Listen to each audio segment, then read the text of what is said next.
You can't stop me now. Can't stop me now. My feet have come too far for you to tie 'em to the ground. You can't stop me now. Can't stop me now. Set my sights on where I'm going at. They turn it back around. You can't stop me. Well, good evening and welcome to the Psychic Coffee Shop. I'm Aeson Knight, and of course, with me most is the tea drinker himself, Techie Joe. How are you, darlings? Doing well. I'm the one with you the most. You are Like, the one. this with is how. this. Honey, we do 2 to 3. We do 3 shows a week True. together. I don't know. I just became the host. I went from the hostess with the mostest to like the cub with the mostest to now just the one that's with you the most. Well, that's because we work well together and we have fun doing it. Okay, fair enough. I'll allow it. And in case, some of our Facebook watchers saw us do a test show earlier today. It was just an example show. Who was the watcher? You know who the watcher is. Who's the voyeur? Who is the voyeur? It was Shannon. Yes. I commented back, thanks for watching our demo. We are pitching new shows. We are pitching new ideas. And you're going to see, especially if you're following us on YouTube, you're following us on Facebook, you may see demo and test shows until we get the branding and everything in order for this. This is not part of PCSP Network. This is an offshoot project of PCSP Network. Mm-hmm. That's why I was totally branded for someone else. And side note, I actually altered their logo for that test specifically so I could avoid any it would be really easy to change. But because I wanted it to look official, but I didn't want it to look official. Nope, totally different thing. Yes, but it's a demo.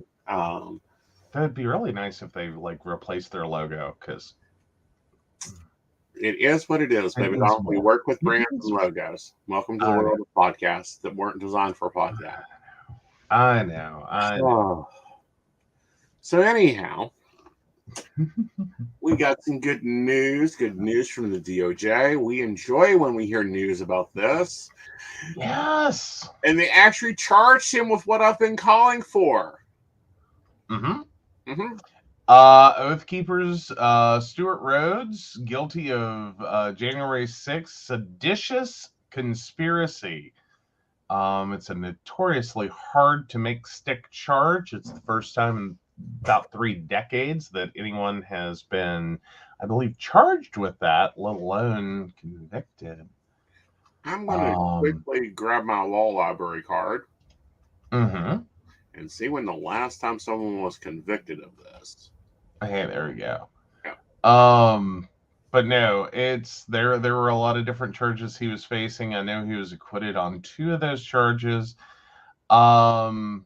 This calls for up to 20 years behind bars. The first people in nearly 3 decades to be found guilty at trial of seditious conspiracy. He was also found guilty in addition to Kelly Meggs, who led the anti-government group's Florida chapter. Right. And then 3 other associates were cleared of the charge. Jurors found all 5 defendants guilty of obstruction of an official proceeding. Congress's certification of Biden's electoral victory. Right. There's a lot of charges there. Yeah, there's a lot of charges. Hopefully there'll be a lot to go on with this. But seditious conspiracy is a crime in various jurisdictions of conspiracy against the authority or the legitimacy of a state as a form of sedition, and is described to be serious but lesser counterpoint to treason, targeting activities of undermining the state without directly attacking it. Now, defense attorneys accused prosecutors of twisting their clients' words and insisted the Oath Keepers came to Washington only to provide security for figures such as Roger Stone, a longtime Trump ally. The defense focused heavily on seeking to show that Rhodes' rhetoric was just bluster and that the Oath Keepers had no plan before January 6th to attack the Capitol. And of course, the state found that to be bullshit with the tons of recordings, encrypted messages, surveillance videos that were all played at the trial. Mm-hmm. Yeah. Meanwhile, Rhodes intends to appeal. Defense attorney James Lee Bright told reporters another Rhodes lawyer, Ed Tarpley, described the verdict as a mixed bag, adding, "This is not a total victory for the government in any way, shape, or form." No, it's not a total victory, but this is one of the really big charges to have stick. Right. Like this moves it out of, or starts to move away from the ability to go, it was a peaceful protest. Right. It got a little out of hand. Mm-hmm. Because that's the crap that we've been hearing. Right. And that is how it has been characterized by right-wing Republicans, extreme blah. Let's just call them megacons. I heard that term earlier and I like it. Yeah, MAGAcons. That works. I'm there with it. So yeah, it's just been how they've tried to reframe it as something different than what it was. It was not a seditious plot. It was a peaceful protest. And that's why, members of them toured the Congress in sensitive areas led by megacons, giving them tours in office. Yeah, well, and more importantly, it's just the layers. Yeah. I think you could have argued that, but then there was an intentional, effort to keep security low that day. Right. And then there was the money paid to form these groups and to support this action. Yes. And then, yeah, it's not. It's really strange when members go to a luncheon and suddenly deposit into non-bank accounts, meaning accounts that aren't really bank accounts, like your Chime and your Cash App and your Venmos. Large sums of money to pay to bus people in, to pay for hotels, to pay for this and that and another.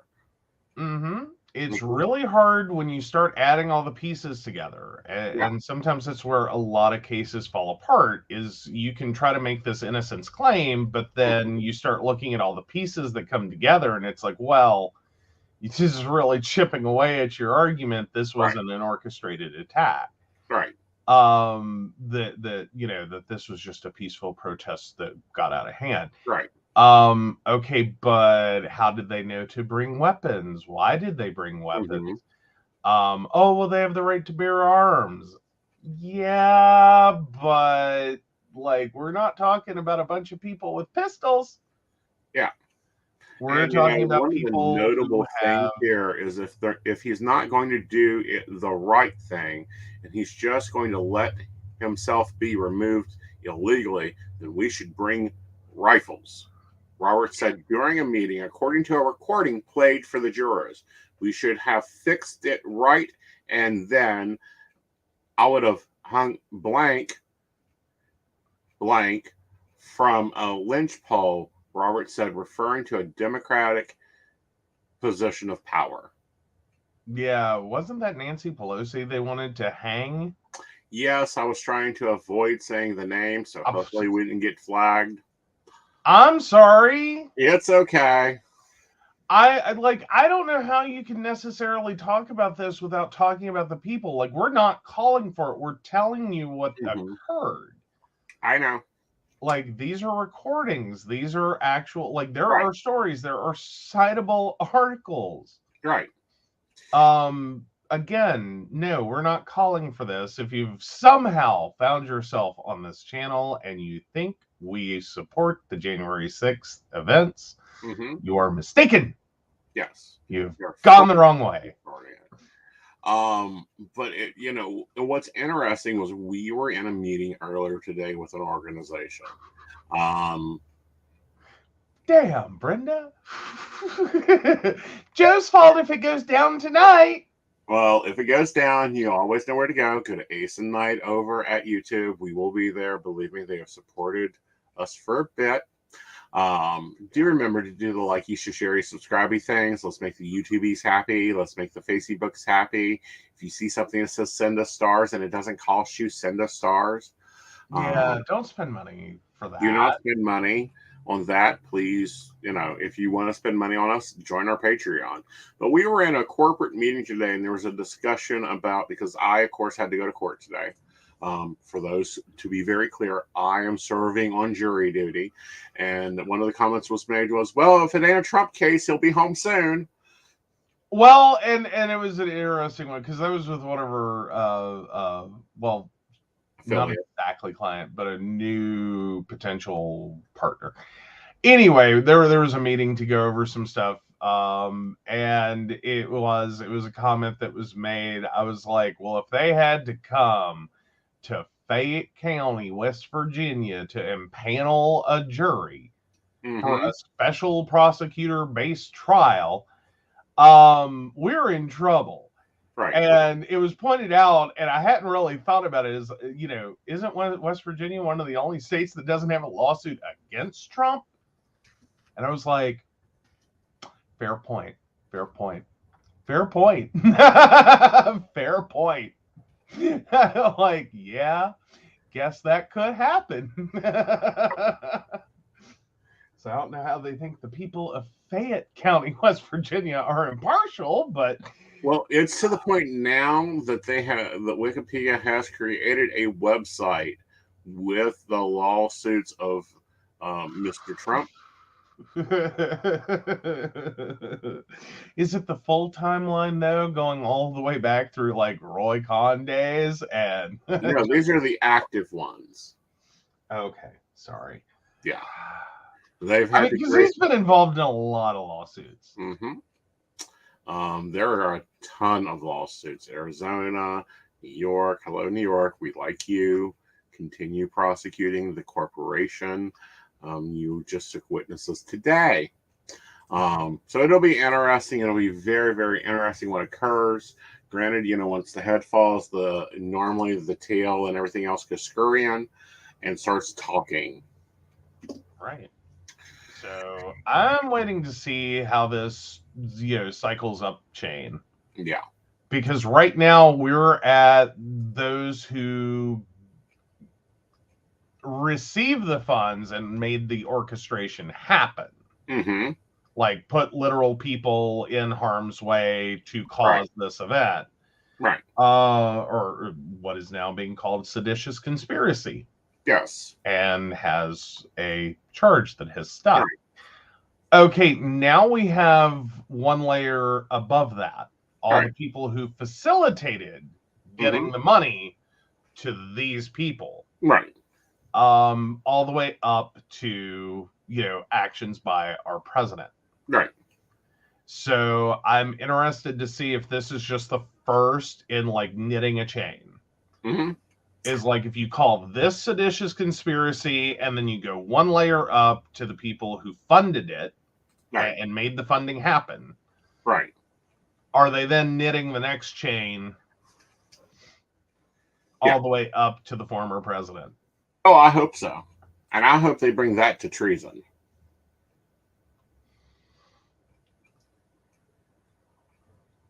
Like, that's where I want that at. And I think it's worth noting that if they're knitting a chain, convicting from the lowest to the highest, there's potential this may happen. Yes. Like, when was the last time we had a president tried for treason?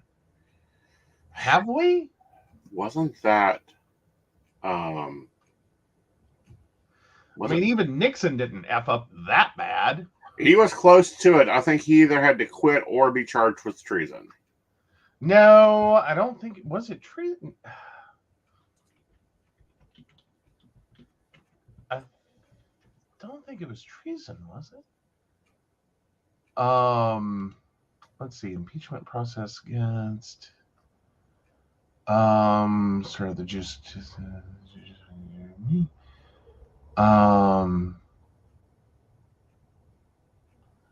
trying to see.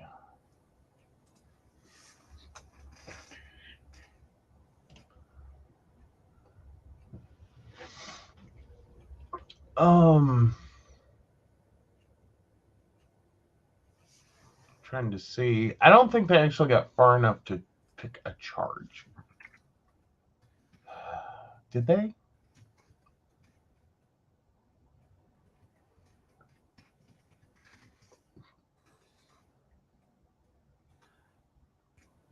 Obstruction of justice in an attempt to impel the investigation of the Watergate break-in and those responsible, concealing the existence of an illegal activity, abuse of power by using the office of the presidency, dating back to the first year. Mm-hmm. Yeah, so I don't think they were going for treason. When was No. the last time someone? I wonder when someone was tried for treason last. Well, I'm more so like, have we ever had a U.S. president accused of treason? Like, I'm just sitting here having a moment. Like, has the U.S. president ever been charged with treason while in office? That's actually a question that people apparently ask. Oh, Aaron Burr. That was a former vice president. He was acquitted. Mm-hmm. So, yeah, it was September 1st of 1807 that former Vice President Aaron Burr was acquitted of treason charges. The trial was truly a, quote, trial of the century in its time and one of the first tests of the Constitution's treason clause. Mm-hmm. The clause reads as follows in Article 3, Section 3 of the Constitution. Treason against the United States shall consist only in levying war against them or in adhering to their enemies, giving them aid and comfort. No person shall be convicted of treason unless on the testimony of two witnesses to the same overt act or on confession in open court. The Congress shall have power to declare the punishment of treason, but no attainder of treason shall work corruption of blood or forfeiture except during the life of the person attainted. Okay. The treason clause was carefully worded to limit the charge to the most serious of crimes. Part of this was because of the application of treason charges in a broader sense in Great Britain.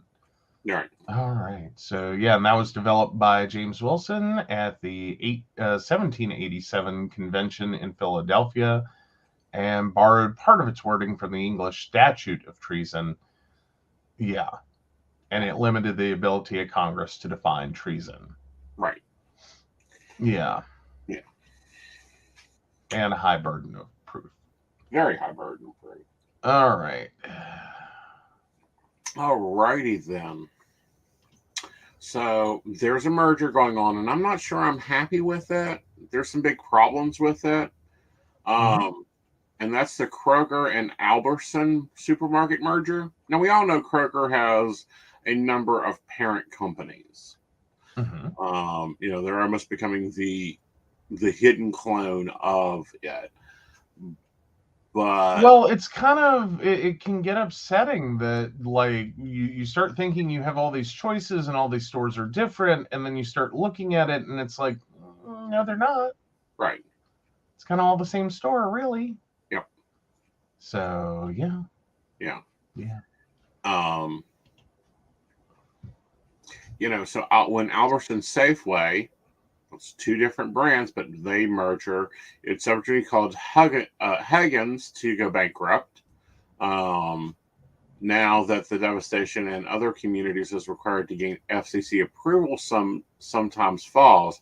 And while the remainder designations permit the competition, they have an unintended consequence. It was a belly flop. Richard Frickson, a corporate restructures attorney who represents Huggins' unsecured creditors during the bankruptcy proceeding, and that was back in 2017. So with Kroger's and Albertson saying their merger, which they expect to be completed by 2024, will help them complete competition against larger chains, benefit shoppers, workers, and local communities. The two companies believe they have a clear path to gain regulatory approval, they added. Mm-hmm. Okay, so if the Kroger's and the Albertsons merge, then what's and Albertsons and Safeway's the same as Myers and Kroger's is the same, and all of those are owned all in one chain. Then what is left? Well, yeah. Well, because I mean, quick summary here. Kroger's consist of, let's see, Dillon's, Food for Less, Fred Meyer's Jewelers, Fry's, Harris Teeter, Home Chef, King's Supers, Kroger, The Little Clinic, Mariano's, QFC, Ralph's, Roundries, Ruler Foods, excuse me, Smith's, Vitacost.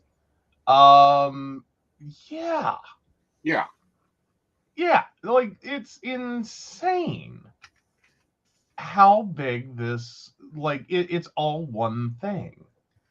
Like, and Kroger itself is 1,239 locations that right, are under the Kroger banner. right, Another 258 under Harris Teeter, 126 Fry's, and 132 Fred Meyer's, 101 Food for Less, like 185 Ralph's stores. right, Like, this is massive. right. And then you go and you look at the Albertson Safeway. Oh yeah, Yeah, yeah. it's a massive one. Mm-hmm.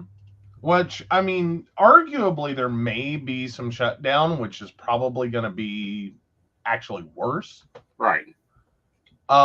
Because we've noticed that often when this happens and chains merge, they tend to keep stores and create food deserts. Like they keep the stores in the good side of town, quote unquote, and then shut down the stores in quote unquote less profitable stores. But yeah, so Albertsons, that's Acme Markets, Albertsons Market, Amigos, and Andronicos, Balducci's, Cars, Hagen, Jewel Osco, King's Food Markets, Lucky, Market Street, Pack and Save, Pavilions, Randall's, Safeway, Shaw's, Star Market, Tom Thumb, United Supermarkets, and Vaughn's. Right. And again, these are massive. There are 386 Albertson stores alone. Jewel Osco is 188 locations. Safeway is 909 locations. There are 127 Shaws and 194 Vaughns. Right. Like, Jesus. Right. Like, it's insane. Yeah. How big that, like, they're doubling. Yeah. Like, basically, it is the merger of, like, East Coast, West Coast. Right. Of, like, their brand coverage. And you'll note that as Kroger has picked up these properties and as Albertsons has picked up these properties, they didn't rebrand them. No. They left them exactly as they were. And you're effectively getting ready to double either one of the companies. Well, and you're going to make a new company that's twice the size, twice the buying power, twice the control over price. Here's an example, and this is a weird example that we hit this weekend. Walmart's has oat milk for $2.56. Okay, we go to Kroger's. Oat milk is $3.84. And it's like there should be a price difference between companies, but not that much. Well, but then it leaves you to wonder, is that, part of the differential between Walmart and its buying power and Kroger's current buying power? Right. As in, like, because we see this a lot with, like, Walmart especially. Right. Oh, Jason's just getting here. Who bought all those companies out? So basically what's happening is it's a merger between potential merger between Kroger and Albertsons. Albertsons was the one, if you were just getting here, you probably heard me rattling off all of its stores. Right. And then Kroger and its giant list of Mhm. different stores that they've been accumulating over time, one merger after another for both of these companies.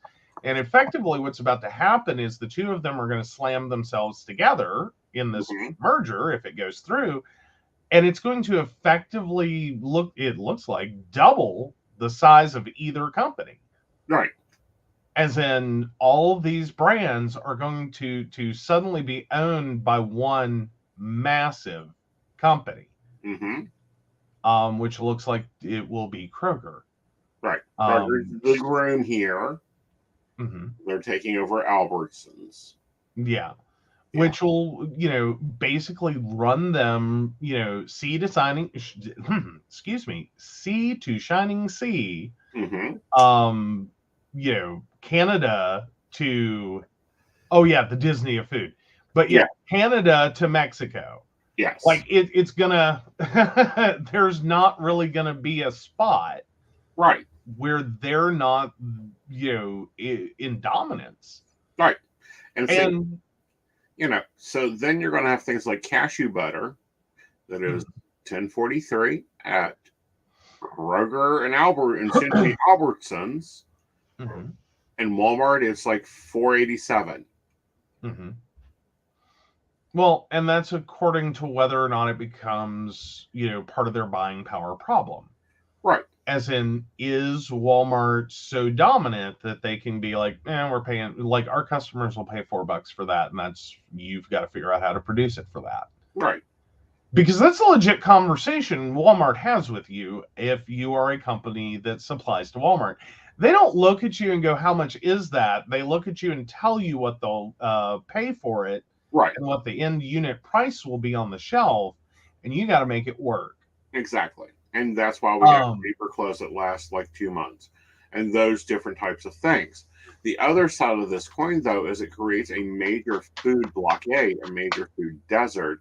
And those food deserts get very tight in communities because I'm sorry, as a CEO, if I've got two stores across the street from each other, one of them is closing. Who's making me the profit? Well, and in a lot of cases is also if you have two stores in the same area, not even across the street from each other, but in the same general area. Like in West Virginia, we would be talking about, if you have two stores in the same county, right, you may consider just right, closing one of them. right. So additionally, this creates problems for independent grocers. Right. Like, as much as we love grants, even we have to sit there and go, we can't possibly buy that here. Right. Like they win out every single time on meat. They can't be beat by meat.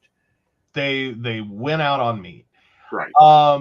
But where they end up losing us as consumers is for basically everything else in the store. No. Fresh produce. Oh, fresh produce actually is better and cheaper there. Seasonally, yes. Because they actually buy from the farms local here. But seasonally. Yes. Like that becomes part of the problem. But then I'm talking about the middle of the store. Right. The middle of the store, they can't touch anything, and they have very limited brands. They have very limited options, and most of those options do not fit our dietary needs, i.e., garbage. And they don't fit the pocketbook either. No. And it's kind of telling when you go through a lot of the IGA-based stores, how much of them are just dust laden. Mm-hmm. Like it's not quite as bad as going to that stupid, because every flipping cabin in the woods story always has that one weird general store on the out. Like West Virginia has a fair number of those in a few different locations. And it's like like it's just nothing but dust. Like the canned goods just sit there forever. Mm-hmm. Like, good luck. No one buys the canned goods unless you're, breezing through and decides you need, chili. Jay said there's a Michael's in Morgantown. Where? Message me later. No, he's talking about when Michaels bought AC Moore, Mhm. and then they lost Michaels. No, they bought they bought AC Moore and lost AC Moore. No, I thought they lost Michaels because we Mm-mm. went to the closing sale for that. Yes, and it was AC Moore that we went to the closing sale of. Yeah. Okay. I thought it was Michaels. I swear to God, I remember it being Michaels. Mm-mm. Yeah. Like, Jason, tell me I'm right. Yeah. Tell us the truth. But yeah. But no, we were really upset about whichever store closed. Yes. He says it's AC Moore. I say it was Michaels. And I think it's Michaels because I don't remember. Yeah. Oh, and then Fairmont has Michaels now. They opened this year. So we have less reason to drive up. Okay, so Jason laughs. He says, we lost AC Moore. Michaels is in Cheat Lake. We then have never been to the Michaels up there. No, we haven't. And kept being confused about, what do you mean there's a Michaels? We've never found the Michaels. Okay, so it was the AC Moore that we went to the closeout sale on. We got a lot of really good deals. Okay, I'm adding something to my task list for the 18th.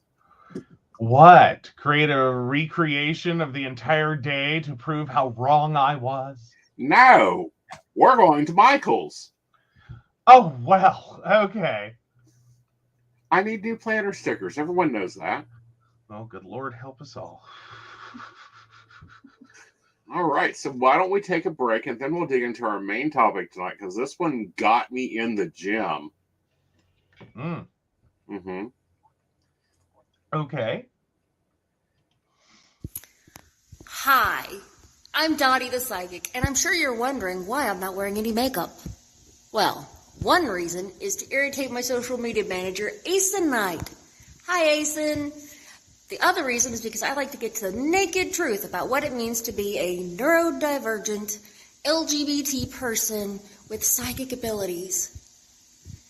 I've got vlogs, blogs, and podcasts and videos all related to trying to live my best life and helping witches and bitches do the same thing. So, you can check all that out and get a reading from Dottie the Psychic at DOTTIEthepsychic.com. Safe travel and much profit to you.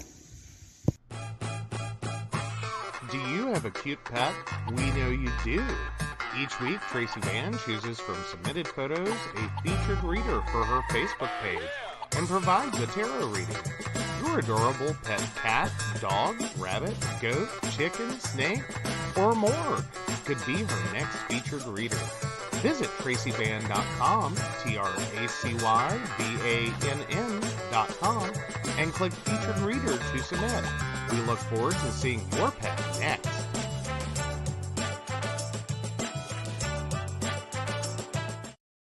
Hey everybody, Lady Gwendolyn here, and I am here to tell you how to get in contact with me and a little bit about what I do. I am the High Priestess that works with shadow work to help you grow and heal. And I work with access bars, Reiki, I do power forms. I'm recently getting into crystal healing, sound therapy as well. So you can go to Lady Gwendolyn Healing, that is LadyGwendolynHealing.com. Book your appointment with me. I do in person, I do over the phone, I do over Zoom. We can do that as well. My main goal is to help you grow and heal because I've been there, I'm still going through it, and I let my strength help guide you. See you soon.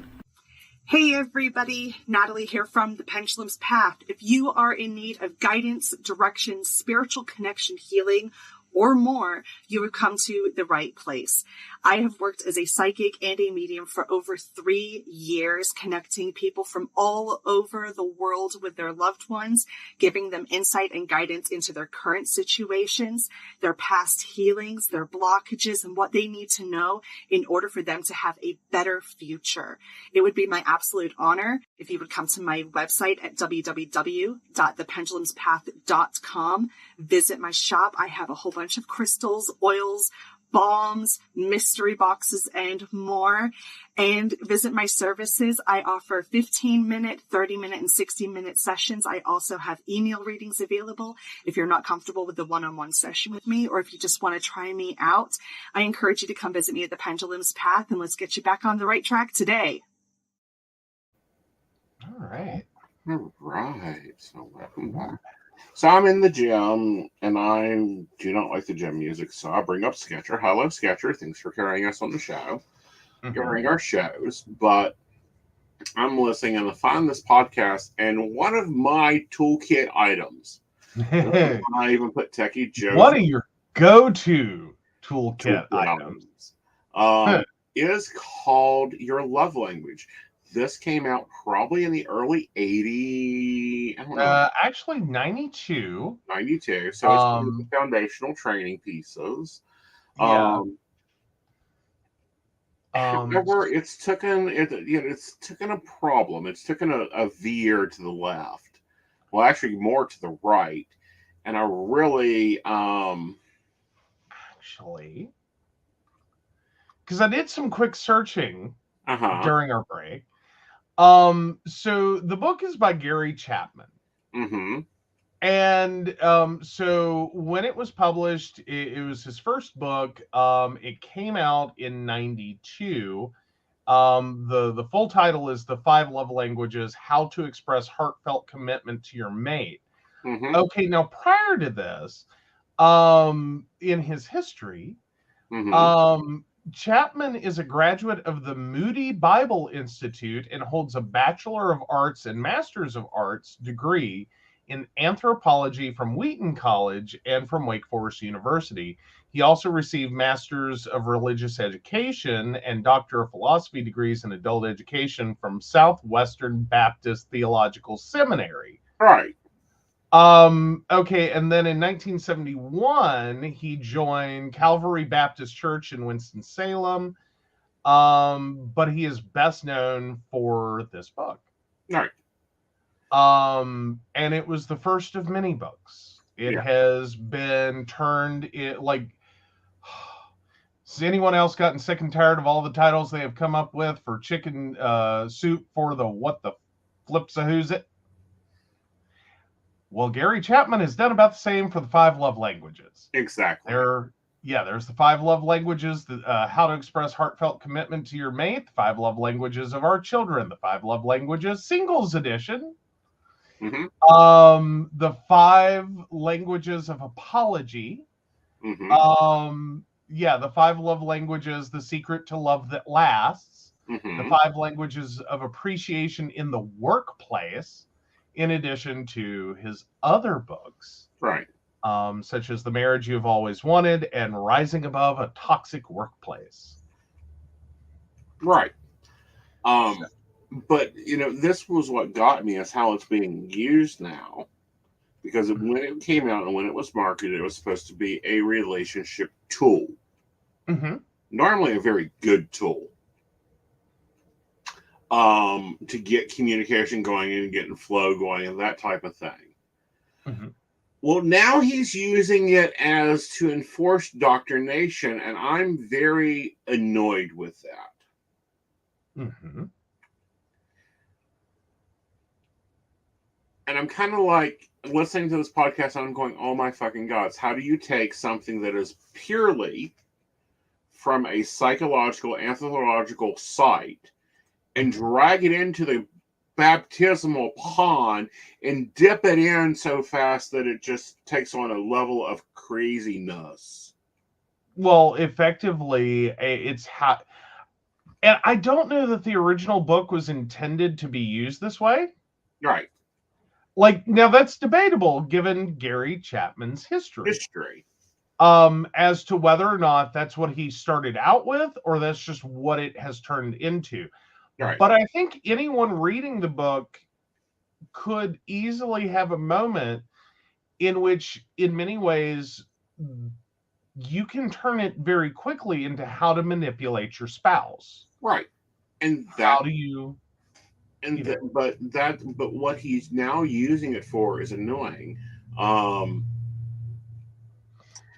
You know, even Brenda liked the original. I liked the original because it was not this Christian theology drowned in there, turning the acts of love language into this buildup of like, oh my God, of like, no, no, no, no. Especially, you know, because what, you know, I'll be very clear. Joe's love language is acts of service. Mine is, according to the original old text, mine is physical touch. mm-hmm. But the way that he is using it now is like words of affirmation means that you should, you know, praise your mate constantly, even if they don't like it. Joe hates words of affirmation. No, yeah, that's no. Yeah. Well, so more so, he's talking about doing a combo approach now. Right. Well, versus understanding this is 5 separate languages. You cannot go, you know. No. Thanks, honey. You came home drunk last night, but you attended church today. I love you for attending church today. Ugh. Acts of service means you stay home and take care of your mate, and you know, cook his meals and fold his clothes and bathe his ass, and you wait on him hand and foot because that's your little woman's place. Yeah, see, that's how you hack this to go bad. Yeah. See, I was more surprised when you sent over the article Understanding the 5 Love Languages, which is on Focus on the Family's website. And did you catch it was written by Gary Chapman? Exactly. Back in 2005. It's been a minute. It's been a minute. 17 years. Mm-hmm. You can almost vote. Right. But it does kind of tell you that, like, because you sit there and you look at this book and it came out in 92, and that's been a minute. Mm-hmm. You know, that's been 30 years. Right. But looking at it from this perspective, even halfway through its life cycle from published to now, mm-hmm. it was already, you know, he was already aligning with Focus on the Family. Right. Yeah, weaponized self-help is probably the best descriptor, Jason. Yeah. Weaponized self-help. Yeah. One of the stories that was talked about in the podcast, and it was the podcast We Can Do Hard Things on Sketcher. Love you guys. We'll be listening to you more when I'm in the gym, so you can just run my blood pressure up on how they're destroying stuff. Who needs to run on the treadmill? You can just stand there and listen to Sketcher. Exactly. Or run on the treadmill to get off that energy. Anyhow, fair. Was that this woman had been in this loveless marriage and wanted to end it, but went through religious counseling with him. And she told him her partner, love language, and the part they done the thing and all that, because there's a quiz, and the love language was physical touch. Mm-hmm. And so she got told that what she should do is give the husband, because of course this is a Christian thing, so it's a husband easily, sex as often as he wanted, and just accept it in the marriage. And that was the problem, was she wasn't communicating with him properly. And I'm like, no, that is not physical touch. Well, that's prostitution. Well, yes. But that's not physical touch love language. Physical touch love languages for me is like Joe walking up, and as we're walking into place, taking and reaching and putting his hand behind me, and putting his hand on my back, or walking over and giving me a hug. That's physical touch. Mm-hmm. like, Yeah. yeah. Yeah, but using it to enforce prostitution in your relationship. Mm-hmm. And that's the nicest way to describe it. Right. That's the nicest way to describe it.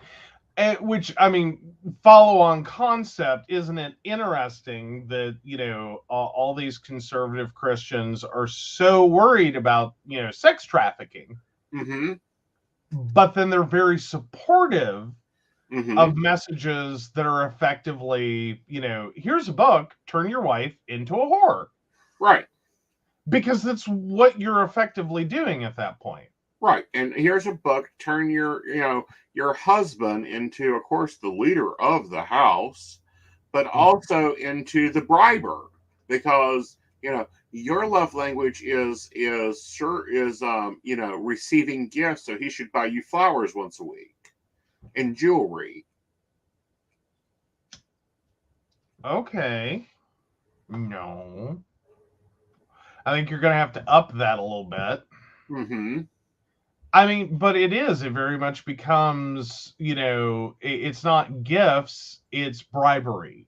Right. It's not touch, it's, prostitution. Right. It's not acts of service. Mm-hmm. It becomes waiting on someone hand and foot and being a slave. And that's been some, like, I kind of already had seen there was an ability to, like, hack this and use it, like, weaponize it. Right. Like, the really great use of words, Jason. Great words. It's no longer about, at that point, like, talking to someone in a way that they understand. Like, I folded the towels and, I did, some things to help you out. It becomes, this, like, I'm going to do everything for you. Mm-hmm. Oh, yeah. If receiving gifts is your love language, that very quickly can become negative, manipulative. Yes. Right. Yes. Yes. Like, and that's, I think, where I first got it is like, wait a second, if you push that envelope just a little bit further, mm-hmm. you're not just meeting someone's need for, understanding and appreciation through gifts. Mm-hmm. You're bribing them. Right. You might as well just, pull out the checkbook and go, how much to get on your back? Mm-hmm. Like, tell me a number. Right. Because at that point, right. What's the difference? What's the difference? Right. And, here's the bigger controversy is, what if your love language is not one of the main 5? Because there's many other love languages. Well, I think some people are blended. I think some of them are a little more obscure in terms of, like, there's 5 big ones, but, maybe you're a combo, maybe you're, a little more this than that. Mm-hmm. And maybe it is like you could be a very difficult person. Right. And, okay, you need something very specific to feel loved and appreciated. Right. Yeah. And again, I think there's the same risk, is it quits being, hi, this is how we communicate. Mm-hmm. Like, you fold the towels for me and I get really excited. Mm-hmm. And, I walk up and hug you and you get really excited mm-hmm. and feel really good. Mm-hmm. And it becomes like you feel like you bought and paid services. Right. Like, hi, I'm demanding, that every time I do these things, I'm demanding you do the following. Right. And it's like, yeah, that's going to turn a relationship sour really quickly. Exactly. It's like one, and then, they went on to expand on this, and, this is one I hadn't really thought about. One of my new love languages is Joe sleeps in an hour and a half. Oh, in the mornings? Yeah. Well, not an hour and a half, about an hour in the morning. Yeah. Yeah, you get up and do your thing. I'm still, out cold, and then I wake up and it's like, oh, okay. Yeah. Because it takes me a while to get going. Yeah. And one of Joe's new love languages is he gets tea in the mornings. Normally brought to him. If he remembers to open the door to let me know he's up. Oh, is that what I'm forgetting to do? Yes. Sometimes I'm just sitting there like, is he gonna bring it? Because I really don't want to get out of this bed right now, man. Turn the light Like on. I just Give like me a symbol of light in our tomb. well, at some points though, it really is like I just need someone to dangle a carrot for me. As in, like, give me the tea and no one gets hurt. Like, you know what I mean? Like, I just need one damn thing this morning. Okay. Yeah. Is like, yeah, Shannon says text him like tea. Well, there's a problem with that because because my morning routine, I don't touch my cell phone until I get to the office. Right. But Jason points out this is about the same time period that there was a resurging interest in the book, How to Win Friends and Influence People, which is entirely about manipulation. And then there's the books that it is, I feel like it is fathered, which are more explicit in the fact of like, this is how you manipulate people. Yes. Cheap psychological tricks. Like, there's a literal book called that. Right. I think it's like Cheap Psychological Tricks for the Workplace, or I'm trying to remember. Oh,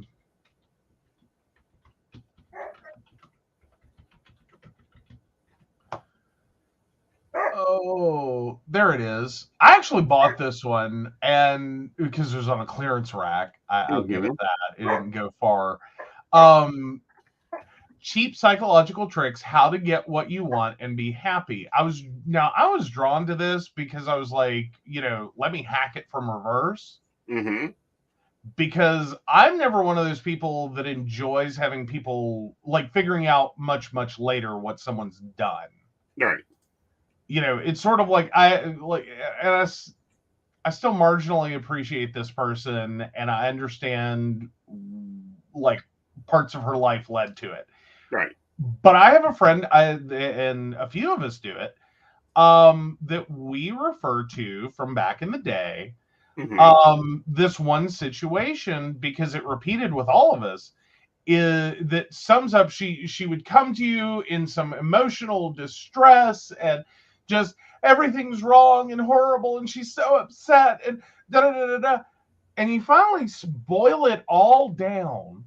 It's like, I just need to be comforted and taken to Walmart. Right. The emphasis being, instead of just coming to you and saying, hey, could you take me to Walmart? She has to like trauma dump everything going on in her life, so you feel guilty enough. Right. And like, oh, you poor pitiful wounded animal. Let me take you to Walmart and make your life easier. Instead of just being like, dude, could you like run me to Walmart? Like, I'll give you $5. Right. Or, dude, could you just run me to Walmart? Yeah. Meanwhile, I have to burn an hour and a half of my time listening to you trauma dump, and then I have to feel guilty, like I can't do anything about that. Right. Just to arrive at, you need to go to Walmart. Yeah. Like, just start with, I need to go to Walmart, and it'd really help me out if you could take me. Right. Okay. Like, gas was cheap and plentiful then. I've said okay a lot of times to that one. Like, I ain't got nothing else to do. Well, not only that, but everyone can go to Walmart. Like, whatever. Like, yeah, I'll take you to Walmart. It's no big deal. Right. But yeah, no, but that's one of those situations, like, because slowly, individually, we all realized what she was doing, because this happened every single time. Right. Like, and never ever did she ever actually ask to go to Walmart. She, like, it kind of ended up in the situation. Right. And so after a while, you get really tired of being manipulated like that. And it's one of those things, it's not like I feel like she totally took advantage of me and whatever, but it's like, it's draining. Yes. Like, hi, I don't need your trauma dump. Right. I don't need it. I don't need it. I don't need to sit here and get handed 50,000 things that are wrong in your life that I can do nothing about. Right. Just to pick out the kernel that's like, oh, and you need to go to Walmart. I can do that. Right. Like, no, sorry. Just ask me to go to Walmart. Let me say yes or no and move on with your life. So I picked up like this book specifically looking to reverse it. and be like, what are the cheap psychological tricks people are playing on me? They're roping me into situations where I'm feeling used, abused, and just sick of your shit. Right. Like, nope. Not doing these anymore. Like, being able to call people out on their bullshit that, like, this is ridiculous.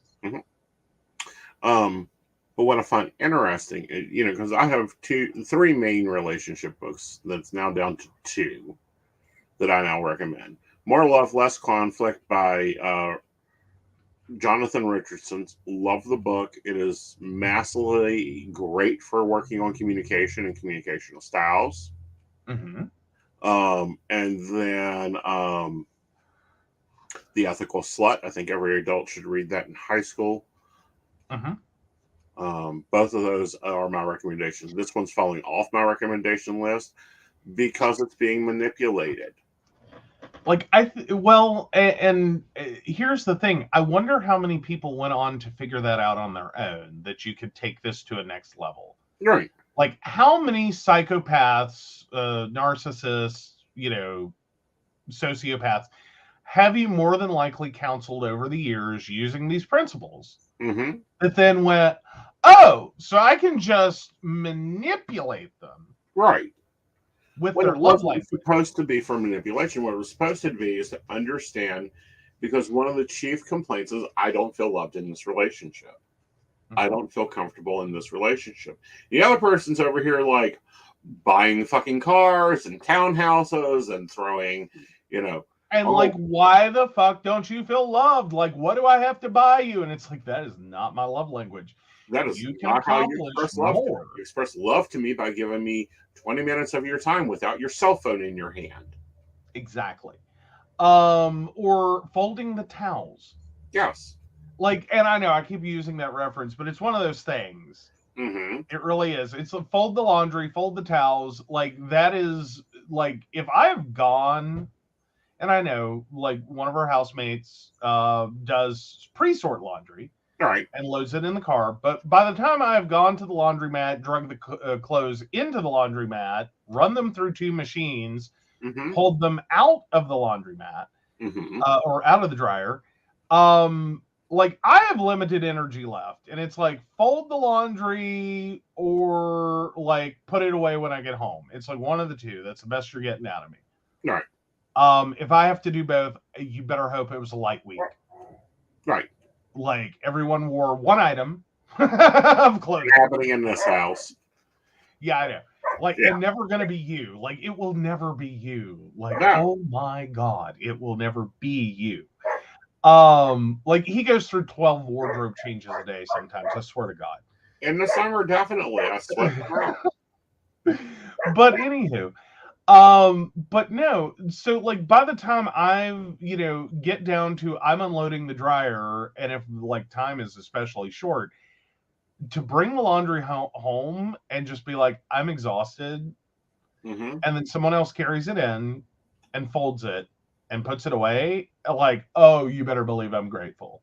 Right. Like, I'm in a wonderful mood after that.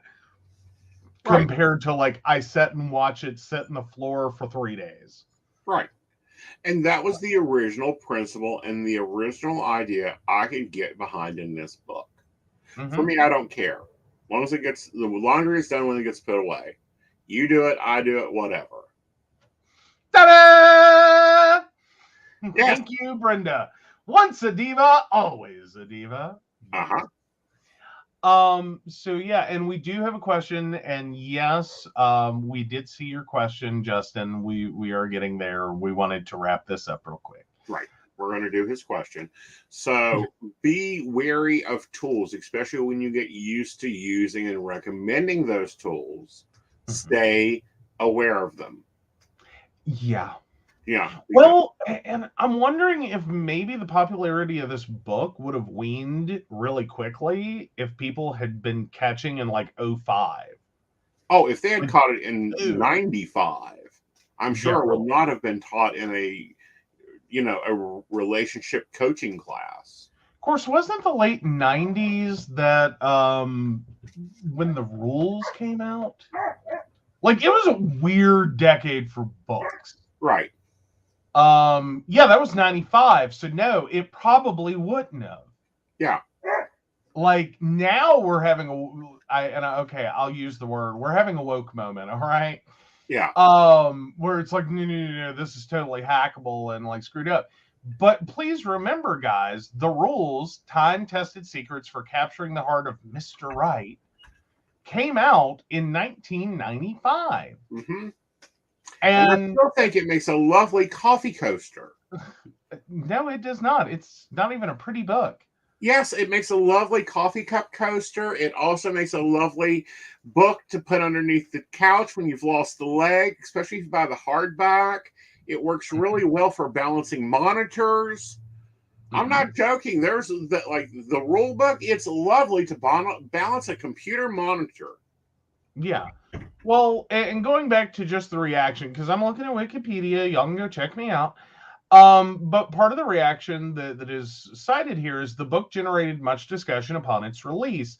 Some audiences considered it useful and motivational, while others felt that it was outdated, anti-men, and anti-feminist, or a how-to guide that teaches women to play games that toy with men.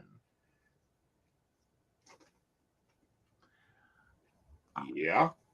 But now it's great to balance your computer monitor or to keep your coffee cup from leaving stains on your furniture. Oh yeah. Notice I'm talking about reading and applying it. Right. Notably. Now this article at Wikipedia goes on. Psychology lecturer and therapist Meg John Baker claims that the emergence of seduction communities happened almost as a direct response to this hard-to-get femininity. So let's go over, because there's the link, seduction communities. What's that? Pickup artists, PUA, self-identified as dating coaches, the seduction community, or the pickup community, is a movement of men or women whose goal is seduction and sexual success. So basically, we're talking about 1992. We get the 5 love languages, and everyone's like, oh, that's amazing. Everyone's going to feel appreciated in their relationship because they're going to be acknowledged the right way.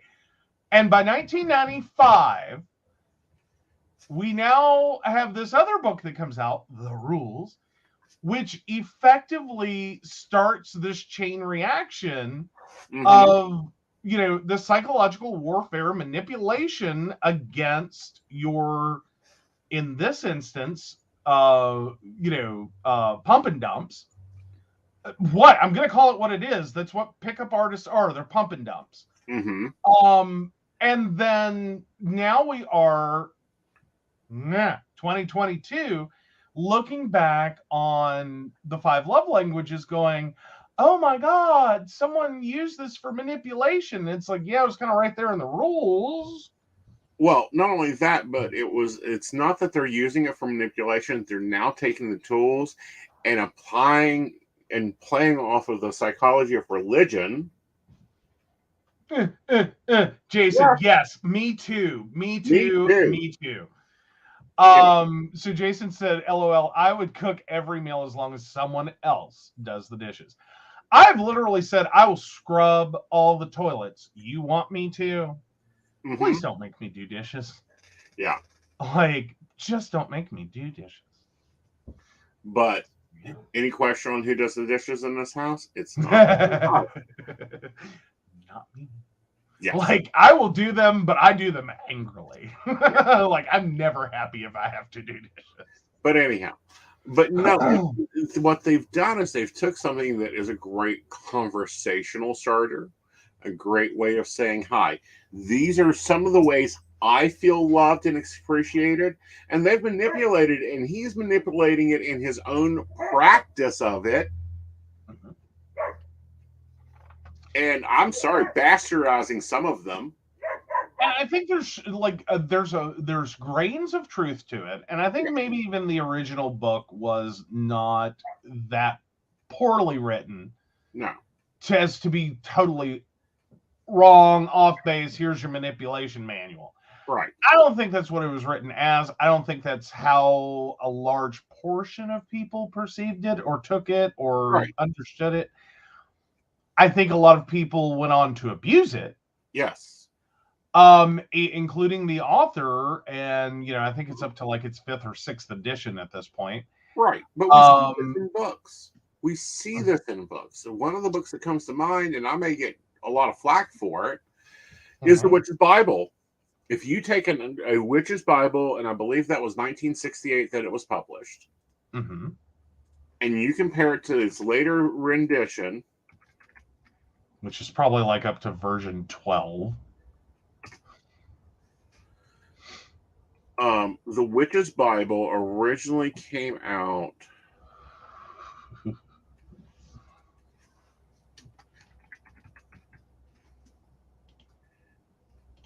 in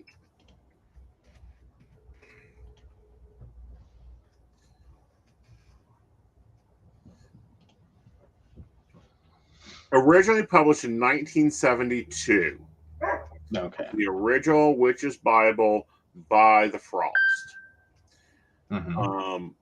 But if you go in and start digging into actually the Ferrars, no, Janet and Stewart. No, there's 2. Oh, there's 2. Yeah, there's the Witch's Bible by Gavin Frost, and then there's one by the Ferrars. The Ferrars was the original. Frost came out with another one. It has passages and pieces changed throughout it. Okay. Yeah. Well, and that's not uncommon with books. A lot of books update over time. Theories change, methodologies change, issues arise. What sounded great in the 60s might not be so awesome or useful in the 90s. Right. Like, these things happen. Right. These things happen, these things occur, but at the same time, what I'm saying is that what the writer of this book has done is just manipulate the living fuck out of it. Yep. Well, but then as we saw with the rules, like the rules, which was supposed to be this guide to like how to find Mr. Right, has now become part of it has been bastardized so badly into becoming part of pickup seduction community. Yeah. Like, that's insane to me. Like, almost as insane as the 5 love languages is like part of this weird subjugation evangelical warfare. Yeah. Like, what? Yeah. Like, how do you go from this to that? Exactly. All right, let's take our question. I'm probably taint everybody and making everybody run. Oh, no, we're not doing that. All right, so Justin, 12/5/1960, my wife and I are living in my mother's home and we want to buy it. Do you see my mother selling it to us? Let's take a look here. Justin, I hope you hung out with us. I know it took a minute. Yeah. If not, I'm sure he'll watch it on replay. Looking at it, I feel that she does. She's seeing it as an asset. You're having the ability to pay attention to it and pick it up. And then we have the Page of Pentacles here showing you that you're able to buy it. The thing here is you need to be a sharp decision maker on how you approach it and put it into perspective. Yep. Might be a good time to consider the words life estate. Right. That way, technically, she retains ownership and it passes to you when she passes or vacates. Right. Sorry, as a suggestion, it's what my grandmother did with her house. It kept her feeling very independent and also took care of the future of the asset. Right. And avoided some hefty taxes. Yes. All right. So we're going to take a break, and when we come back, we're going to be finding out if Joe's an asshole. All right.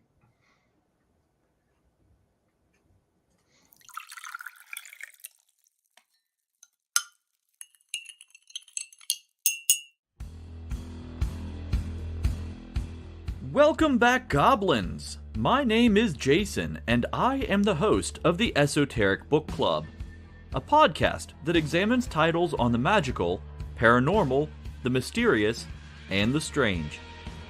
I release 2 episodes a month in which I review books on esoteric topics, recap news of the weird, and conduct interviews with authors, practitioners, and experiencers. The Esoteric Book Club can be found on every major podcast service or can be streamed directly from esotericbookclub.org.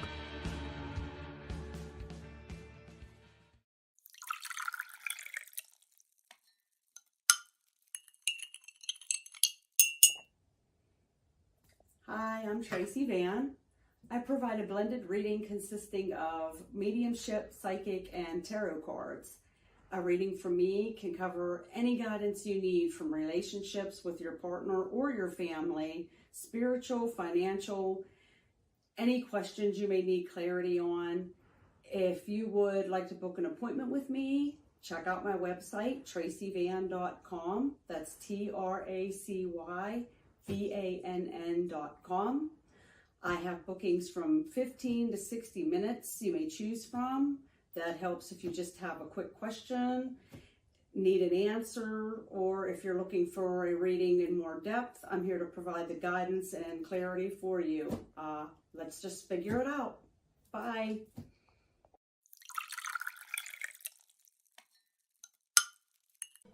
Hi, Techie Joe here. I work with Aeson Knight and some of the best psychics in West Virginia to create amazing live streams and podcasts for the Psychic Coffee Shop Network. Together, we brew up great content discussing news, events, hot topics, and more, all from a psychic perspective. On the Psychic Coffee Shop, we interview amazing authors in the metaphysical realm. Coffee and Tea combines Aeson with Tracy, Dottie, Natalie, or Lady Gwendolyn for the good and the bad of being a psychic. Shameless Self-Promotion with Dottie the Psychic talks to leading and emerging YouTubers and business owners in our community. Mountain Bears brings you the latest in LGBT news and politics. The Psychic That Plans answers the question of, well, how a psychic plans. Plus, we're live on air. We take your comments and your questions, including psychic advice questions. Check out our amazing programming, book an appointment with top psychics, and find out all the wonderful things we have to offer at PCSBnetwork.com today.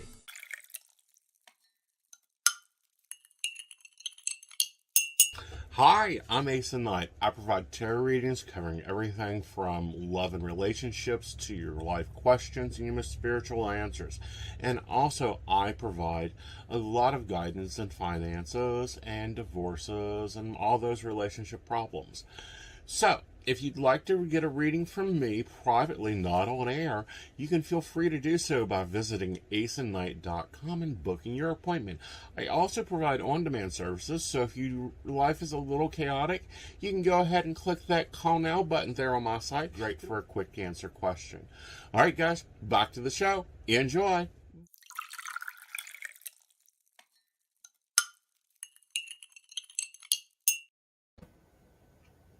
Okay.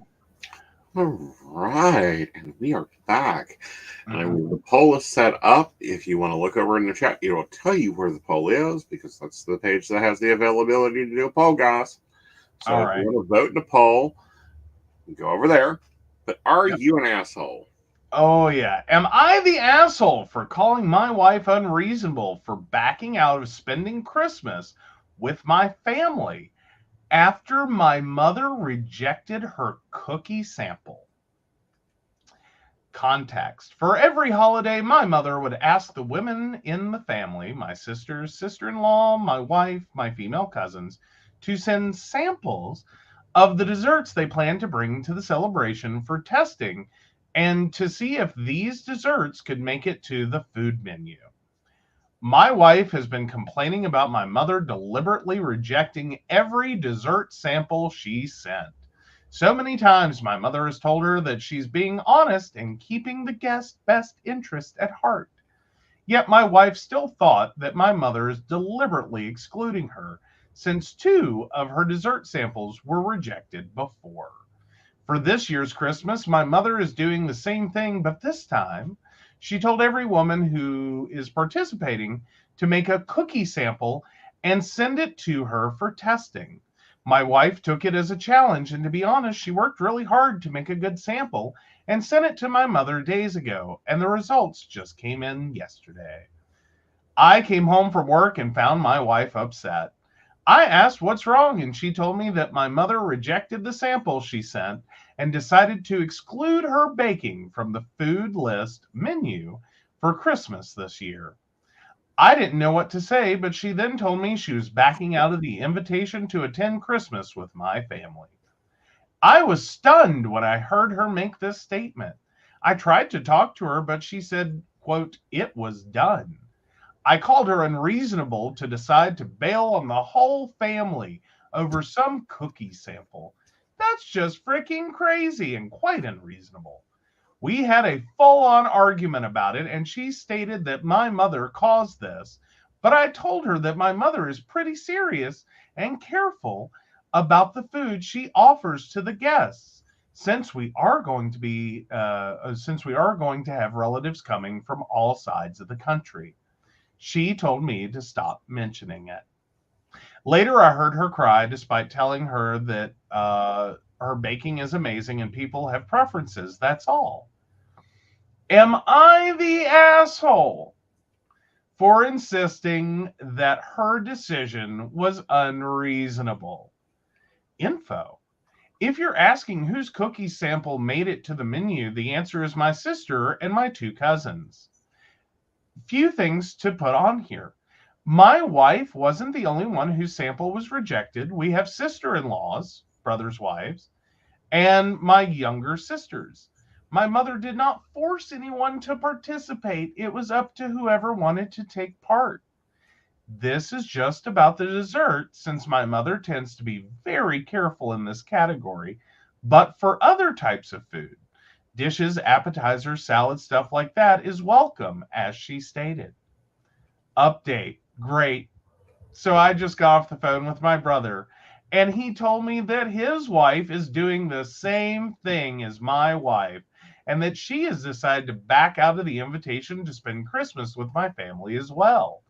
Turns out my wife must have told her about her decision, and she decided to follow her lead.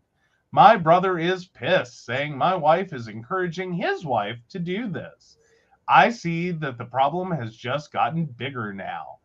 Who knows? My younger sister might join in and decide not to go as well. I don't know how this got out of control so quickly. I guess we'll try to have a discussion with my mother about this soon and see how it goes.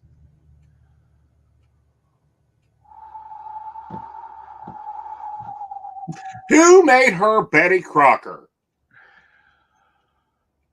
And who told her that Betty Crocker was like a bad combo of was like the split personalities of Joan Crawford and Betty Davis? Well, not only that, but with a touch of Judge Judy. I don't know. This seems or either that or Betty Crocker and Betty Ford is about the level this shoots to.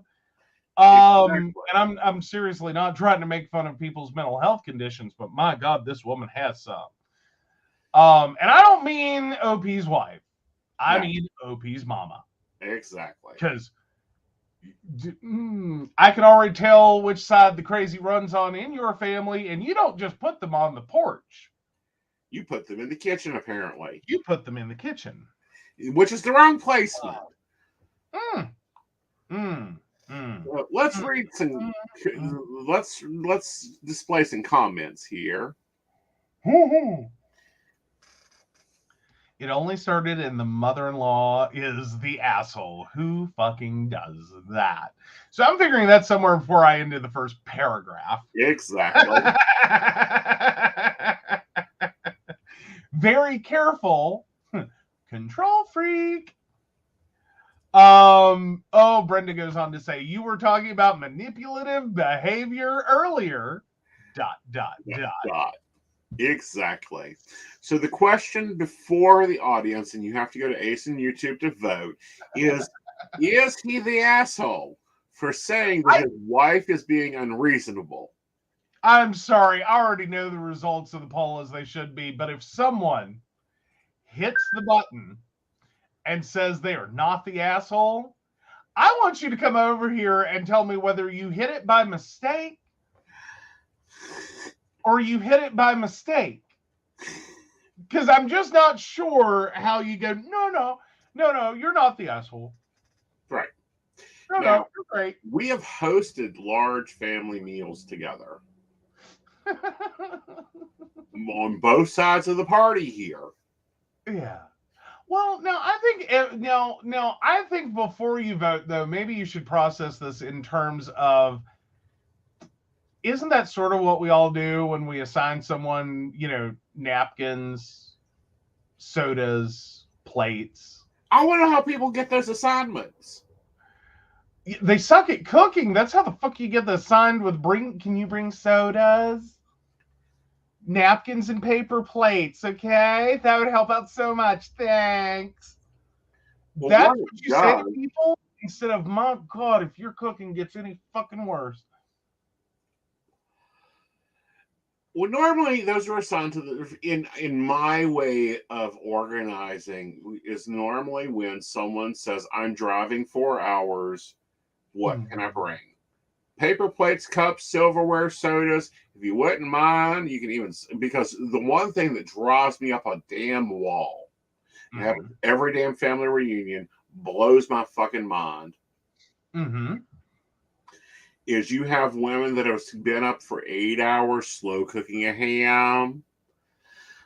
You have women that have baked for days for food. And in comes Judy Fertuti with 4 boxes of KFC with all the trimmings. Our family reunion, like the Arrington family reunion, I have to say, there is that element. Now, usually it's someone who is driving from out of town, so it is acceptable. But like, let me just say, there's a lot of locals that have a reputation for their KFC sides. And it's like, oh, come on, you live 15 minutes away from here. Furthermore, there's normally a nice deli in town. There's at least a Walmart's in town that you can go and get an assortment of cheeses and meats and crackers at that will cost much less, be much more appreciated. And, Aunt Bethel won't get pissed that the KFC is by her ham. But you don't tell someone, oh, you can't bring a dessert. I don't know. I think we started joking at our family reunion at one point that the secret family recipe was, 27 herbs and seasoning and, a drive-through speaker. For the secret family chicken recipe. Yeah. We've even had a few try to con us. Oh no. Oh no. No. If you buy food, you don't even bother. Do not put it in your grandma's casserole dish and try to claim that shit. Exactly. We know where you got that shit from. Nope. No. Oh, I think we called out Shannon accidentally. My family gets what they get, okay? Fair. We have one friend allowed to bring store-bought. We don't want food poisoning. She can't cook at all.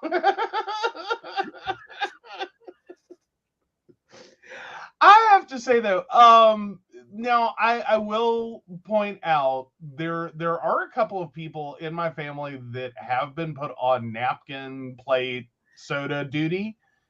And it doesn't really have anything to do with their cooking. It really is truly because we understand that, like, for them just to be there, they've done a lot of work. Right. Like, I have a niece that if she has come down, like, that bitch left Maryland with 2 small children. Okay. Like, no, you bring sodas, girl. You bring sodas. Like, you have done enough. Wrangle your children and bring sodas. Exactly. And then, like, I have a brother and his wife that, again, napkins, sodas, plates, not because they can't cook, they actually cook quite nicely. But he works on the road and she travels with him. I don't know what far-flung point in the United States they have had to drive in from to a house, to their home, which, because they're on the road, has nothing in it in terms of food. Like, no, I don't want y'all having to go out and like figure this shit out. Like, we will send you home with that food. I made to his planning. Uh-huh. Those people just come. I don't expect them to bring anything. Show the hell up at 5 o'clock. Yeah. Figure it out. Get here at 5. We'll have everything ready, including little kitty boxes.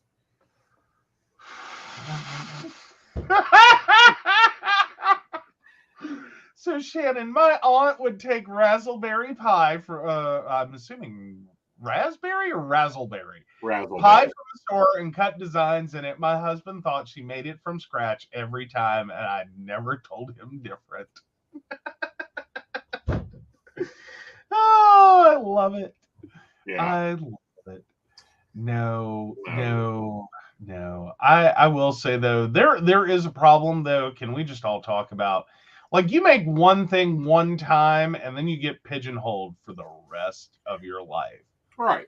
Well, it's like if we host the Arrington family here, I don't expect a damn one of them to bring anything. Just show up. No. You don't expect. What I expect is the same thing I expected for eons. I'm not cooking the turkey. I am not cooking a ham. I am not my mother. I am not my grandmother. I will cook all the sides you want or need. I will spend days putting them together. I will, deal with the dishes situation when everyone leaves. I will even throw some damn crescent rolls into a fucking oven.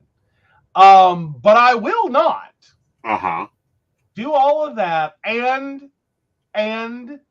cook a ham or cook a turkey. Like, I'm not doing it. I don't want to do it. Not gonna do it. Not interested in doing it. I have never cooked a turkey. Will never probably cook a turkey because you pretty much do that. Yep. And no, sorry. I have zero interest in cooking a ham. Oh, I love cooking a ham. So here's a modification for that. If you must bring something, then go 2 weeks ahead. Go to Kroger's or Walmart, pick up gift cards, send them to me. I will go buy the turkey and the ham. I will cook the turkey and ham. It'll taste better than what is shipped in to us. Oh, it's Tennille. So she misses our faces, and she would make me a turkey. Oh. Yeah. But no, my sisters for years took care of the turkey and the ham. And I will freely admit on air, that damn Honey Baked Ham Company ham that you order a month ahead, do not wait till the last minute. You will not find one. You will not be able to order one. A month ahead, back in October, you have to place that order. And they will ship it, and it is wonderful. I just need to know the delivery date. That's a key ingredient here, because that thing is sitting on a block. It's in a cooler. It's in a box, and inside the box is a cooler, and inside the cooler is the like dry ice and stuff, and it only has so much time. Let me tell you, I about freaked the hell out. My grandmother had a doctor's appointment the first time I think she did this. My grandmother had a doctor's appointment. And so she messages me and lets me know there's a surprise on the porch. And I went, oh, okay, well, I'll get it when I get home. And she's suddenly like, when are you going to be home? Like, you have to be home soon. It's like, what the hell kind of surprise requires me to be home in a limited duration? And immediately the light bulb goes off, and I'm like, oh, no. You did not send food, did you? Because like that day, fucking November, I tell you, in West Virginia, you don't know what you're going to get. You could have a foot of snow, in which case that ham would have been just fine. But that day was like 70 some degrees. Like it was a heat wave or something. Like, I don't know. It was hot. It was Mhm. hot as hell. Right. Comparatively. Right. For November. And I like, thankfully it was a really close doctor's appointment. So like I got my grandmother, we got out of there. Like I just tied her on top of the car. Really, she was holding her walker. It was funny. No, I didn't. I put her in the car. It was okay. She was safe. But and just jetted home and like, ran the box inside the house to like quickly shove it in the fridge. Yeah. I'm sorry. $100 for a ham? No. It's a good ham. I'll give you that. I'll give you that. It's a good ham for a store-bought ham. However, $100 for a 5-pound ham, I don't think so. It's damn good. Uh-huh. My ham. And there's a lot of effort that goes into ham. Can I point this out? You don't just put a damn ham in the oven. Yeah, you do. You gotta pull that fucker out and baste the motherfucker. No, you don't.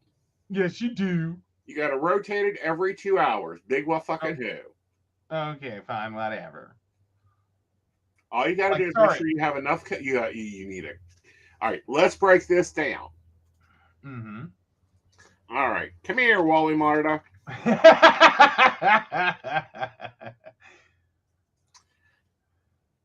Y'all guys gonna see Aeson go cuckoo for Cocoa Puffs here in a minute.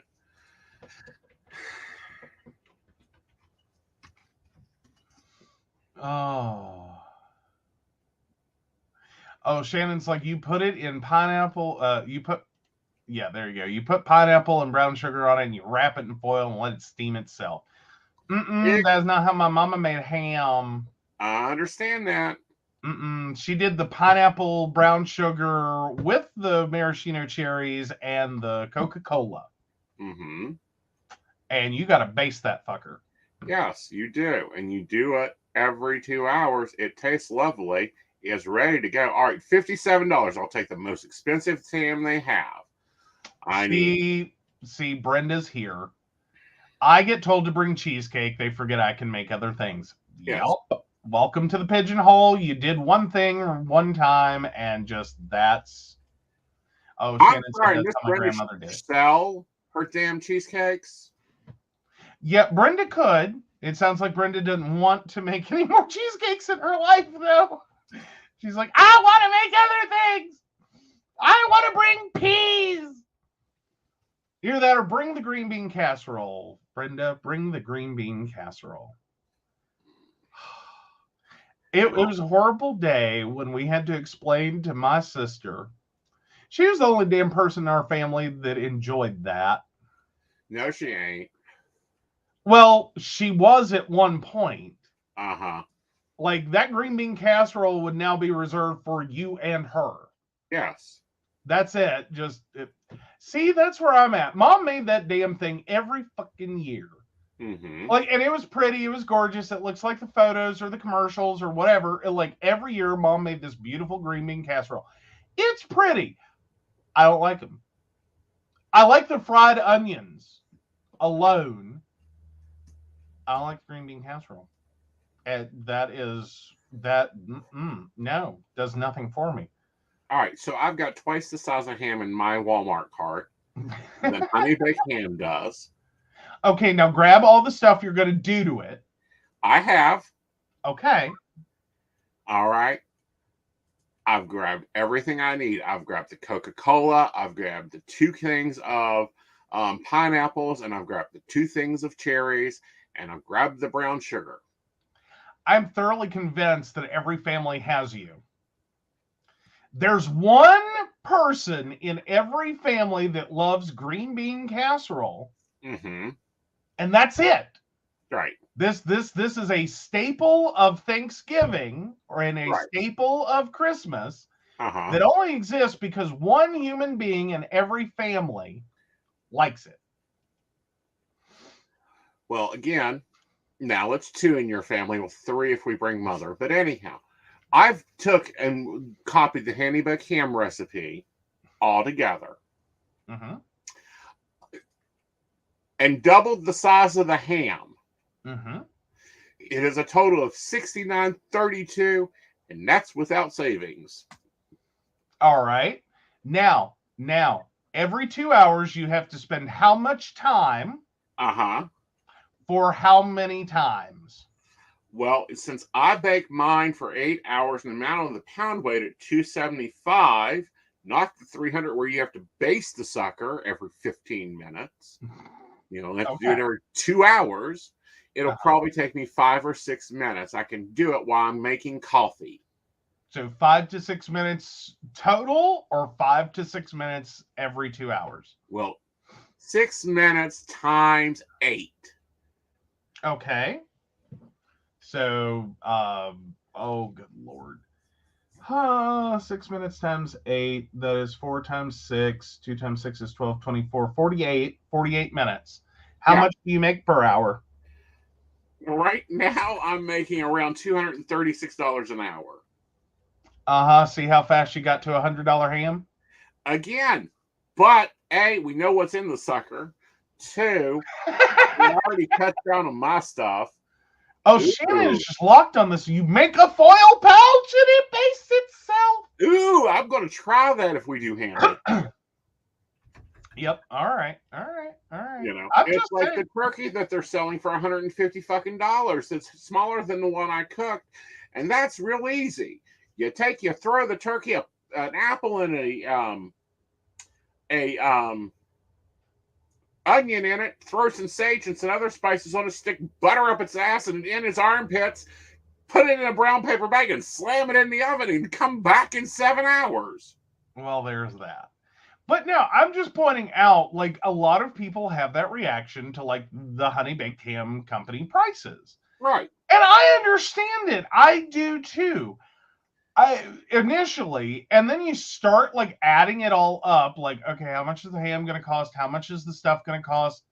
And then time. Right. You know, and you've got to do this in like some of the most uncomfortable hours, unless you do it the day before and just, you know, plan to go over a little early and slap it in the oven.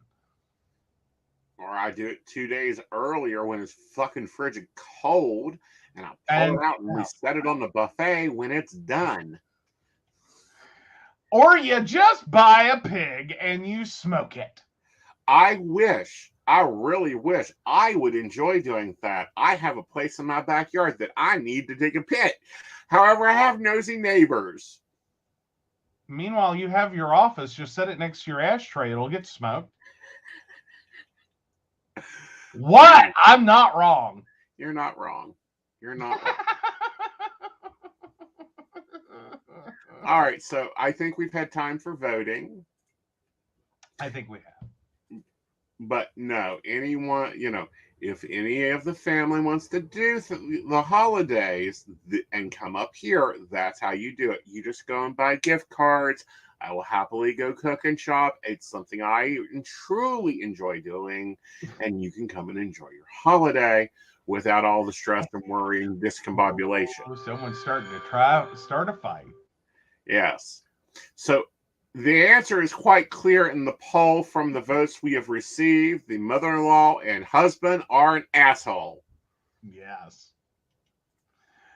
I don't think anyone's surprised on that one. No. Yep. That's the fight that Brenda's trying to start here.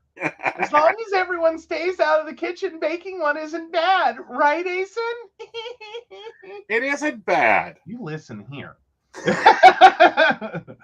Sometimes you just have to go to the kitchen for coffee or tea. It's nice not to do so at knife point.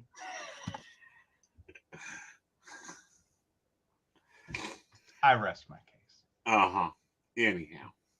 Right. On to relationship advice, and this one's spicy. Help work a fair situation. Hey, Reddit, I'm not looking for judgment, and I'm aware I'm the asshole. I had a 6-month affair with a guy at work, knowing he had a girlfriend. He told me the entire time he was in love with me and was going to break it off, telling me he had marriage and moving in plans with me.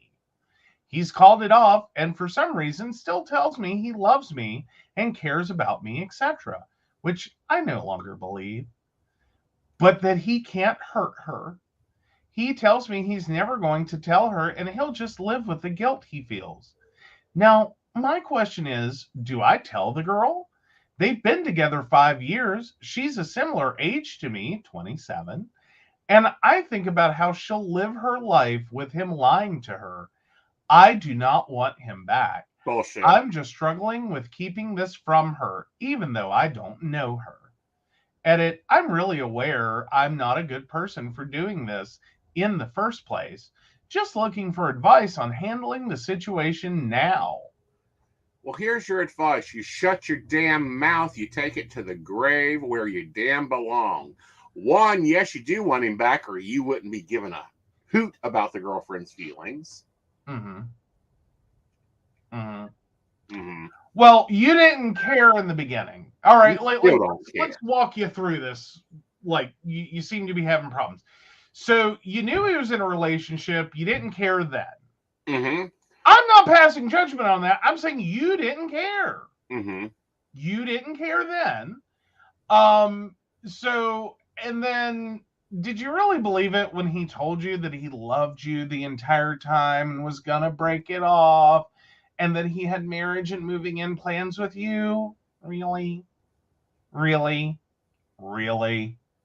Yeah. Like, that's so old, it came over before the ark. It was one of the ramps onto the ark, actually. Hi. So he called it off.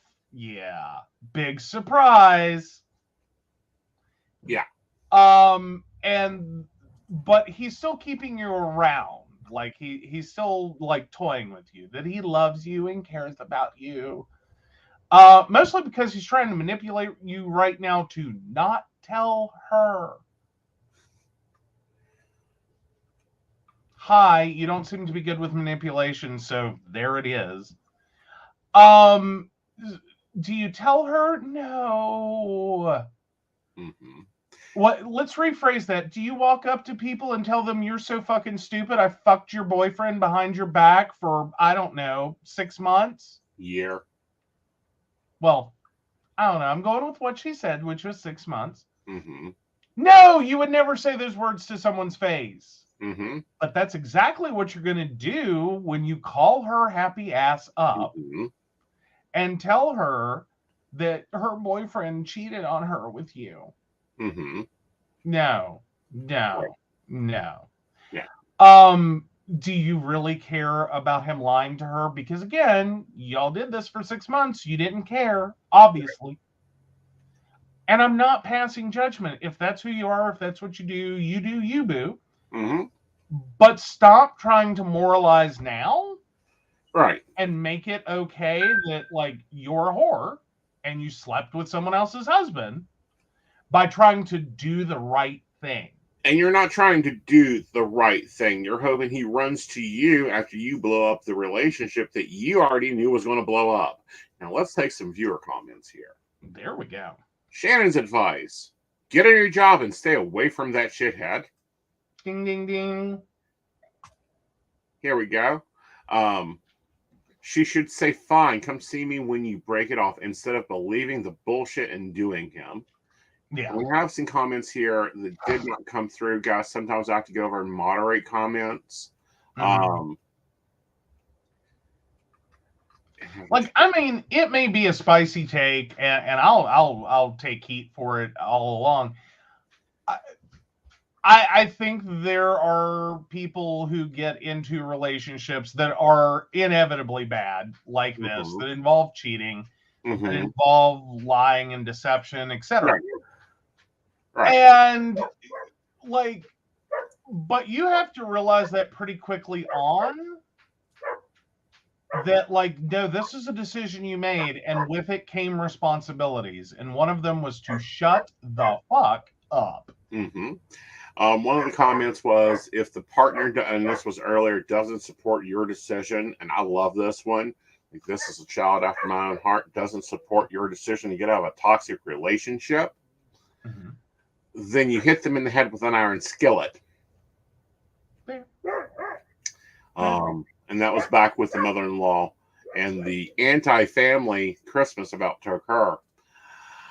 All right, Shannon suggests for this one, she best hope that the girlfriend isn't "I'll beat your ass" type either. Well, that's if you tell her. Mm-hmm. Again, I'm just going with no, you like, now it's one thing if you get involved with someone and then you figure it out, Mm-hmm. like, days, weeks, months, years down the road. Then again, they're like, with time, like if you go out on a date Mm-hmm. with someone you had no idea, how could you know? How could you know? You date someone for a few weeks, you should start picking up on, like, this doesn't feel like single people. Right. By a few months, you should be real clear Mm-hmm. this is not someone who is not in a relationship. Right. If you're going to be the person that tells the other half, you have to do that. Right. The minute you figure this out, like you have to break that relationship off, not wait for him to do it. Right.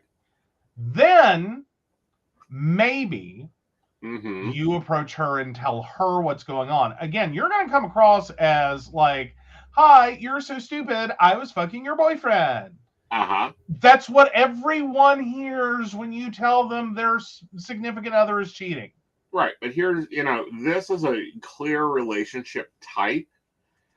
And I understand and can get very comfortable with this relationship type. Brenda says, "I have a friend that likes being the other woman. She doesn't want relationship responsibilities, but she would take it to her grave." And again, when you are, as Dan Savage calls them, pussies of mercy, or when you are comfortably the other partner, the second mate, or in a, don't ask, don't tell situation, you take on those responsibilities. It is a trade-off. You get to enjoy your holidays without bland chicken soup. You get to do what you want on your holidays without going to uncomfortable family decisions. You don't have to wash his dirty clothes. And most of the time, you don't even have to put up with him in a bad mood, because he already knows if he's in a bad mood, you ain't putting up with it. It's a trade-off. But when that ends, you shut your mouth and you move on. Not your responsibility. One date in, 2 date ins, and you want to go be moral majority, go for it. After that point, you gave up that choice. All you're doing here is going for vengeance. Once you know and have known, and you have chosen to continue, because fundamentally the problem here is he broke up with you. There is no way. No way. And I know you don't want judgment, but sorry, there's a little judgment here. Because we all are discriminatory people. We are discriminating in terms of, is this real or is this bullshit? Right. No one believes you when you say you don't want to get back with him and you want to tell his spouse. Right. No one believes you. No one will ever believe you. No. Because you may not feel it. You may not think it right now. You may have convinced yourself that he's bad for you and that you shouldn't be with someone like that. Well, duh. And when did you figure that out exactly? Yeah. Because you had all the breadcrumbs to get there before you started having sex with him. Exactly. So, no, sorry, no one will believe that. It's garbage. It's bullshit, especially not her. Right. So, yeah. And as for, Brenda's friend that wants to be the other woman, now, I will point out that there are two different type of people. And I don't know the name of the second one, which is what her friend is. I just want to be the other woman. I don't want to be your soulmate forever, whatever. To me, that's a friends with benefits as a serial thing. That's where your friend lives, is friend with benefits and nothing more. Right. And let me find someone who's unavailable enough to keep from wanting more, but available enough to meet my needs. Right. Now, there's another thing that I ran across online. Mm-hmm. Home wrecker fetish. Okay. This is when someone specifically wants to be the other woman because they derive sexual pleasure and enjoyment from breaking people up. Right.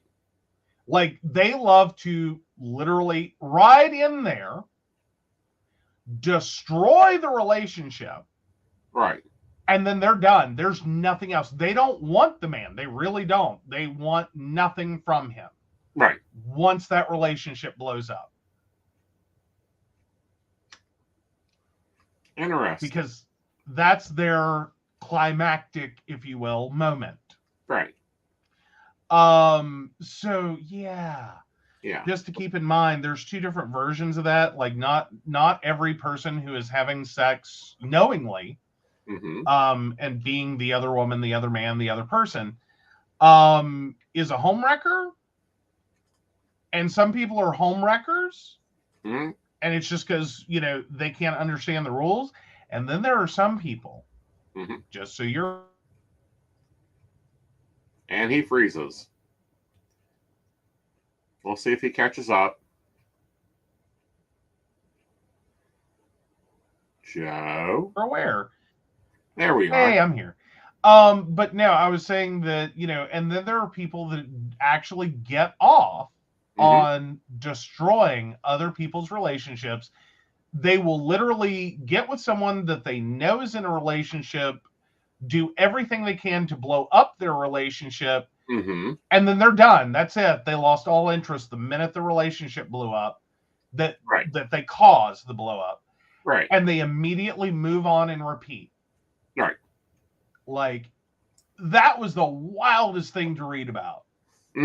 Like, that is, like, I generally consider, and I don't even know how it's been called a fetish, because I don't know how anyone can, like, other than the person doing it, I don't know who consents to that. Right. Who consents to that? You cannot have consensual play in this. No.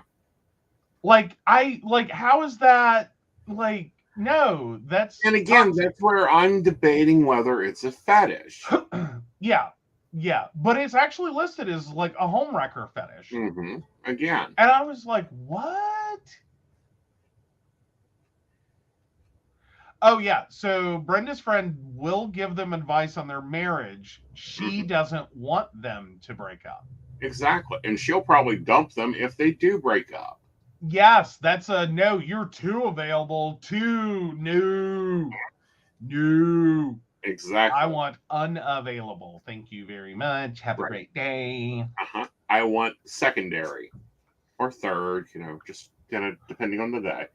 Orbiting comet. Exactly. All right, guys. Well, we hope you've enjoyed the show. We know it's a little long. We're still working on getting our timing down. We'll get there. We had a lot to discuss and some really good topics. I hope you really enjoyed this one. It's been a while since we've done one that is topical. Barista, let us know if you like this type of stuff. And we will see you Thursday. Oh, well, you'll see them Thursday. Yeah, you'll be back Friday.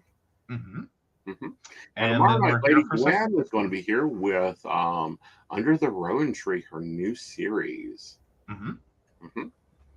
Absolutely. So yeah, we've got a lot going on and a lot of things happening over here. And the new show schedule will be up, guys. We'll be talking at you later. Take it away, Vanna. All right. So, of course, we want to thank Beverly Walker, Mika G, Kathy, Mary Winfield, Brenda Bryant, Shannon C, Shannon D, Lady Gwendolyn, Charles Shaw, Dottie the Psychic, Tracy Van, Donna White, Caitlin Bell, and the Laughing Tree Grove. If you'd like to learn more about us, the show, and how you too can become a Patreon sponsor and receive all the wonderful benefits our baristas receive, please visit us at pcspnetwork.com. Good night, y'all. Good night.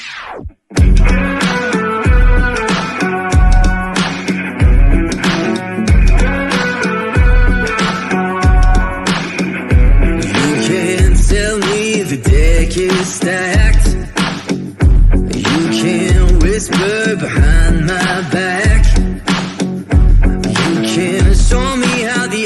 you're up against me all day long. But I've been through the fire and come out alive, and there's no more fear in my eyes. Oh, now I'm rising, and you can't bring me down. You can't stop me now.